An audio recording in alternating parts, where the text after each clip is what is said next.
Let's mic news wrap. Let's mic news wrap में अब सुनते हैं दिन भर की अहम खबरें सिर्फ 10 मिनट में। प्रधानमंत्री नरेंद्र मोदी की अध्यक्षता में केंद्रीय मंत्रिमंडल ने 4 महत्वपूर्ण परियोजनाओं को मंजूरी दे दी, जिनकी कुल लागत 20,000 करोड़ रुपए है। इनमें सबसे पहले 7,280 करोड़ रुपए की योजना शामिल है, जो रेयर अर्थ एलिमेंट्स के उत्पादन को बढ़ावा देगी, जिससे इलेक्ट्रॉनिक वाहनों, रक्षा उपकरणों और नवीकरणीय ऊर्जा क्षेत्र में आयात पर निर्भरता कम होगी। पुणे मेट्रो के दूसरे चरण को भी हरी झंडी मिली है, जिसमें 316.6 किलोमीटर लंबी 2 नई लाइनें बनेंगी। महाराष्ट्र और गुजरात में 2 रेलवे मल्टी ट्रैकिंग परियोजनाओं को मंजूरी मिली, जो 4 जिलों में नेटवर्क बढ़ाएंगी और लाखों लोगों को लाभ पहुंचाएंगी।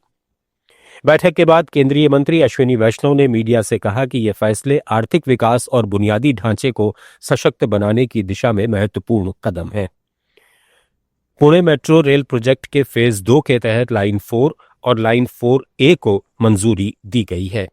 और जिस तरह से पुणे में आईटी हब है, जिस तरह से मैन्युफैक्चरिंग है, ऑटोमोबाइल है, इलेक्ट्रॉनिक्स का हब है, एजुकेशन का हब है और मेडिकल फैसिलिटीज का हब है, इस पूरे मेट्रो नेटवर्क से बहुत बड़ी सपोर्ट मिलेगा इस शहर को।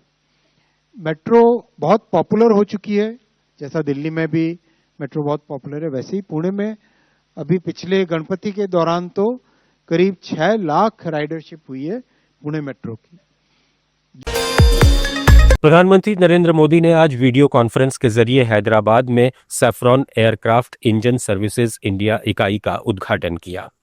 इस मौके पर प्रधानमंत्री ने कहा कि भारत विश्व में तेजी से बढ़ रहे घरेलू विमानन बाजारों में से एक है। ये सुविधा वैश्विक एमआरओ केंद्र के रूप में भारत की स्थिति को मजबूत करेगी। Saffron aircraft engine services India अति आधुनिक विमानन प्रोपल्जन इंजन के लिए विशेष इकाई है। ये इंजन एयरबस A320 नियो और बोइंग 737 मैक्स विमानों के संचालन में गति प्रदान करते हैं।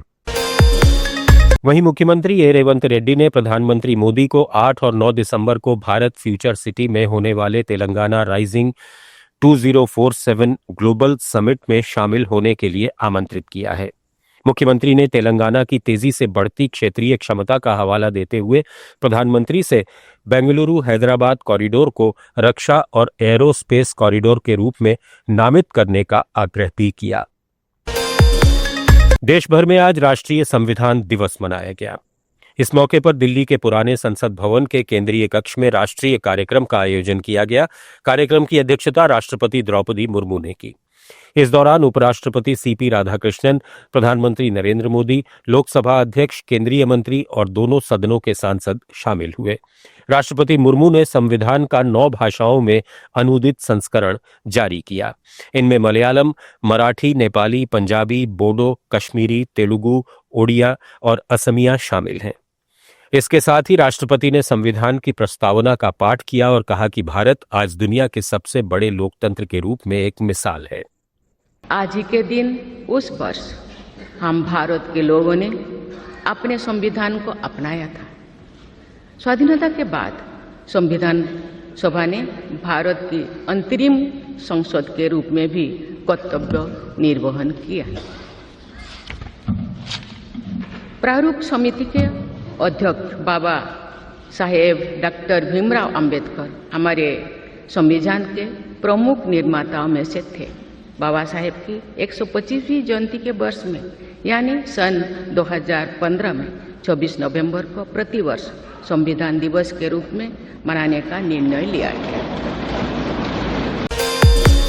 वहीं कांग्रेस के राष्ट्रीय अध्यक्ष मल्लिकार्जुन खड़गे ने कहा कि बाबा साहब अंबेडकर और पंडित नेहरू ने संविधान सभा के साथ मिलकर एक ऐसा भारत तैयार किया जहां लोकतंत्र सर्वोपरि है।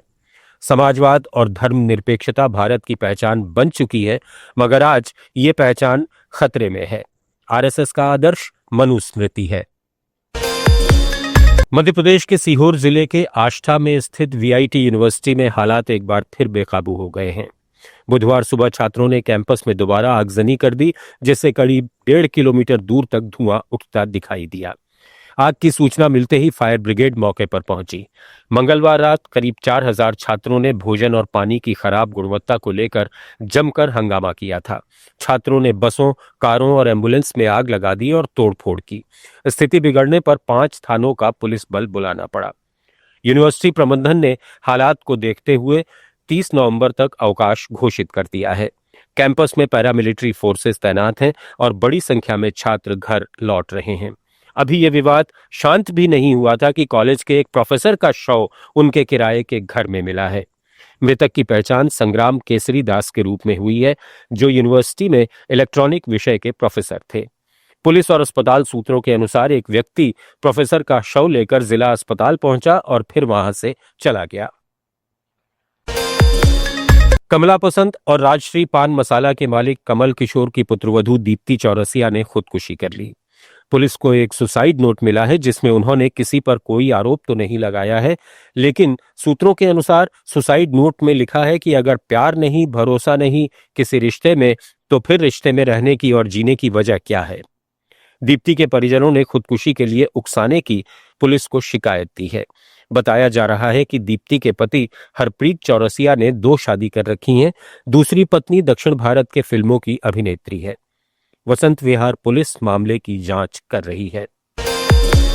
दिल्ली ब्लास्ट केस में एनआईए ने एक और गिरफ्तारी की है। यह गिरफ्तारी फरीदाबाद से हुई है।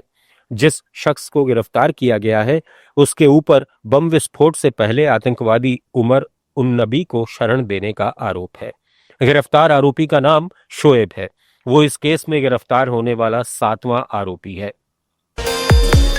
गुवाहाटी क्रिकेट टेस्ट में टीम इंडिया को साउथ अफ्रीका के हाथों 408 रन से करारी हार का सामना करना पड़ा है। इस जीत के साथ ही साउथ अफ्रीका ने भारत को उसके ही घर में 25 साल बाद टेस्ट सीरीज में क्लीन स्वीप कर दिया। इससे पहले साल 2000 में अफ्रीकी टीम ने भारत को 2-0 से हराया था। बरसापाड़ा स्टेडियम में 549 रन के लक्ष्य का पीछा करते हुए भारतीय टीम दूसरी पारी में सिर्फ 140 रन पर सिमट गई। भारत की ओर से रविंद्र जडेजा ने सबसे ज्यादा 54 रन बनाए, जबकि साउथ अफ्रीका के साइमन हार्मर ने शानदार गेंदबाजी करते हुए 6 विकेट निकाले। इस हार के साथ भारत को टेस्ट क्रिकेट में और घरेलू मैदान पर रन के लिहाज से सबसे बड़ी हार का सामना करना पड़ा। 2 टेस्ट की इस सीरीज में साउथ अफ्रीका का दबदबा साफ नजर आया। साइमन हार्मर को प्लेयर ऑफ द सीरीज और मार्को यानसन को प्लेयर ऑफ द मैच चुना गया। साउथ अफ्रीका के खिलाफ सूपड़ा साफ होने के बाद भारत के हेड कोच गौतम गंभीर आगे आए। उन्होंने कहा कि हार की जिम्मेदारी सबकी, लेकिन पहले मेरी है। उन्होंने कहा कि मेरा भविष्य का फैसला बीसीसीआई को तय करना है। हालांकि कोच ने साथ ही अपनी उपलब्धियां भी गिनाई। Better from everyone. I expect better from myself to everyone in that room. I'm not going to sit here and say that I expect something better from one individual.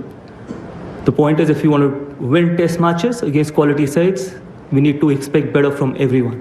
And that is how you win test matches. You don't blame one individual shot. You don't blame one individual playing in a certain way. You blame everyone.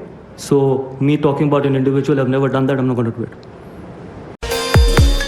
भारतीय share बाजार में आज लौटी रौनक ने निवेशकों के चेहरे पर मुस्कान बिखेर दी, जब सेंसेक्स 1022 अंक चढ़कर 85,609 पर बंद हुआ और निफ्टी 318 अंक उछलकर 26,203 के पार पहुंच गया। 3 दिन की गिरावट के बाद ये तेज रिकवरी सभी सेक्टरों के मजबूत प्रदर्शन से आई, खासकर निफ्टी मेटल और आईटी इंडेक्स के नेतृत्व में, जबकि बैंकिंग, फार्मा और ऑटो सेक्टरों ने भी योगदान दिया। बाजार की कुल वैल्यूएशन में 4 लाख करोड़ रुपए का इजाफा हुआ, जिसमें Bajaj Finserv, Bajaj finance, Reliance industries और टाटा स्टील जैसे शेयरों ने अगुवाई की। केवल 2 सेंसेक्स स्टॉक्स भारती एयरटेल और एशियन पेंट्स गिरे, अन्यथा व्यापक खरीदारी ने बाजार को नई ऊंचाई दी। न्यूज रैप में फिलहाल इतना ही। बने रहिए लेट्स माइक के साथ।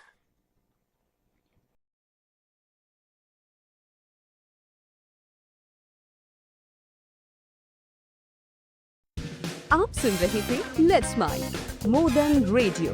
फॉलो कीजिए हमें हमारे सोशल मीडिया प्लेटफॉर्म्स पर।